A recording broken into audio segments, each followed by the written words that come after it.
In the heart of Africa, a continent often misunderstood and underestimated, lies a treasure trove of wisdom that could reshape our global approach to sustainability. Long before climate change became a buzzword, African communities lived in harmony with their environment, practicing a way of life that was inherently sustainable. This wasn't a conscious choice or a trendy lifestyle, it was simply the way things were done.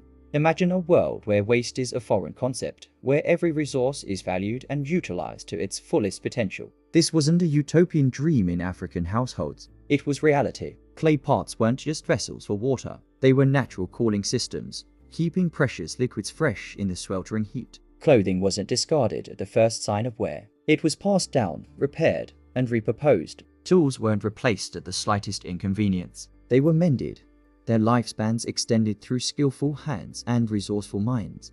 In this world, sustainability wasn't a corporate slogan or a political platform. It was woven into the very fabric of society, a fundamental aspect of the African worldview. The Ubuntu philosophy, which roughly translates to "I am because we are," encapsulates this mindset. It's a recognition that our individual well-being is inextricably linked to the well-being of our community and our environment. This philosophy extended to every aspect of life, including agriculture. African farmers didn't just cultivate crops, they nurtured the earth as if it were a living ancestor. The Hausa people of West Africa developed side pits, an ingenious method of conserving water and nutrients in arid soils. The Yoruba practiced shifting cultivation, allowing land to regenerate naturally. The Maasai, known for their cattle herding, developed intricate grazing rotation systems that preserved grasslands for generations. These weren't isolated practices, but part of a holistic approach to land management. Crop rotation, intercropping, and fallowing weren't modern agricultural innovations. They were time-honored traditions passed down through generations of African farmers. The result? Soils that remained fertile for centuries, supporting thriving communities without depleting the Earth's resources.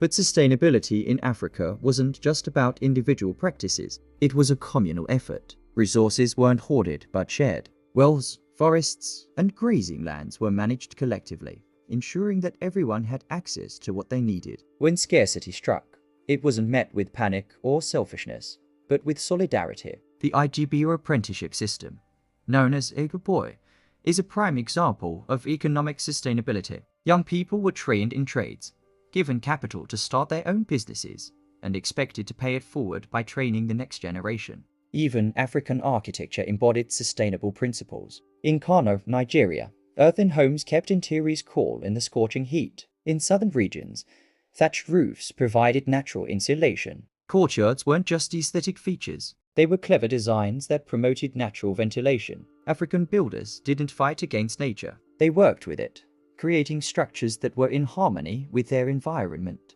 This deep connection to the natural world wasn't just practical. It was spiritual. Sacred forests were protected, not out of fear of environmental degradation, but out of reverence for the spirits that dwelled within them. Water sources weren't just resources to be exploited. They were the domain of spirits that demanded respect and conservation. The land itself was seen as a living entity, connected to the ancestors and vital to the community's well-being. Rituals and ceremonies weren't empty traditions. They were ways of honoring the seasons, the soil, and the sky. They reminded people of their place in the natural order and their responsibility to maintain balance. In this worldview, nature wasn't a commodity to be owned or exploited. It was a relative to be respected and cared for.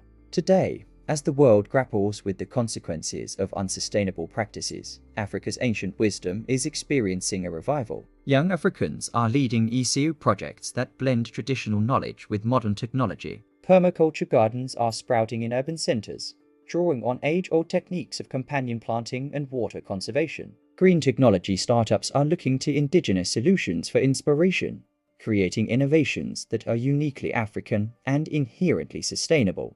Afrocentric climate movements are gaining traction, challenging the notion that environmentalism is a Western import. Indigenous knowledge hubs are springing up, documenting and preserving traditional practices that have sustained communities for millennia. Africa's past is becoming its future once again, offering hope and practical solutions to global challenges. This resurgence isn't just about preserving tradition, it's about reclaiming a narrative. For too long, Africa has been portrayed as a continent in need of saving, a place of scarcity and struggle. But the truth is far more complex and inspiring. Africa didn't just survive in challenging environments. It sustained and thrived. It developed sophisticated systems of resource management, community cooperation, and environmental stewardship that the rest of the world is only now beginning to appreciate. As we face a future of climate uncertainty and resource scarcity, Africa's wisdom offers a beacon of hope. It reminds us that sustainability isn't about deprivation or sacrifice. It's about living in harmony with our environment and each other. It's about recognizing that our well-being is tied to the well-being of our communities and our planet. The solutions to our global challenges may not lie in high-tech innovations or complex policies. They may be found in the simple, time-tested practices of African communities that have lived sustainably for generations. From zero-waste living to communal resource management, from indigenous farming techniques to spiritually rooted ecology, Africa's ancient practices offer a roadmap to a more sustainable future. This isn't just about learning from the past, it's about shaping the future. Africa's youth are at the forefront of a new wave of sustainable innovation, blending traditional knowledge with modern technology to create solutions that are uniquely African and globally relevant. They're proving that Africa's wisdom isn't just a relic of the past, it's a vital resource for the future. So, as we search for answers to our environmental crises, perhaps it's time we turned our gaze to Africa, not as a place to be pitied or developed, but as a source of profound wisdom and practical solutions. Because long before sustainability became a global concern, Africa sustained, and in that ancient wisdom may lie the key to our shared future.